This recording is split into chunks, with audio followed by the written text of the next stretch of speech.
ప్రాచీన కాలంలో అంజనాదేవి మరియు కేసరి దంపతులకు ఒక ఆంజనేయుడు జన్మించాడు. అతను గొప్ప బలశాలి, తెలివైన మరియు వినయశీలుడు. చిన్న వయస్సులోనే అతనికి అపారమైన శక్తి ఉంది. ఒక రోజు హనుమంతుడు ఆకాశంలో ఒక ప్రకాశించే ఎర్రని ఫలాన్ని చూశాడు.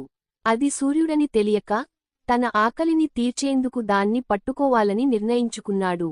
హనుమంతుడు తన చిన్న పాదాలతో నేలను తట్టి గగనమేరు దాటి దూసుకెళ్లాడు. అతని శరీరం గాలి మాదిరిగా పైకి లేచింది.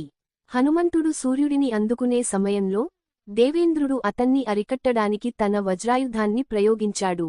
అది హనుమంతుడిని తాకి అతను భూమిపైకి పడిపోయాడు. హనుమంతుడి గాయం చూసి దేవతలు అతనిపై దయ చూపించారు.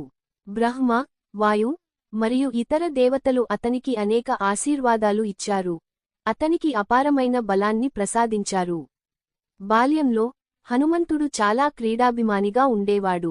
అతను చెట్లపై ఎక్కి ఆడేవాడు, పక్షులతో మాటలాడేవాడు మరియు తన బలం పరీక్షించుకునేవాడు.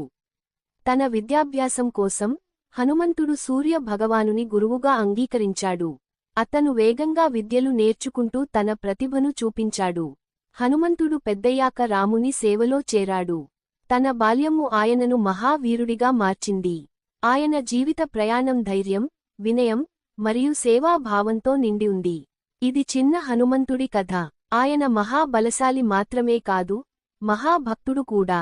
ఆయన కథలు ఇంకా అనేకం ఉన్నాయి. ఇవన్నీ మనకు ధైర్యం, భక్తి మరియు బుద్ధిని నేర్పిస్తాయి.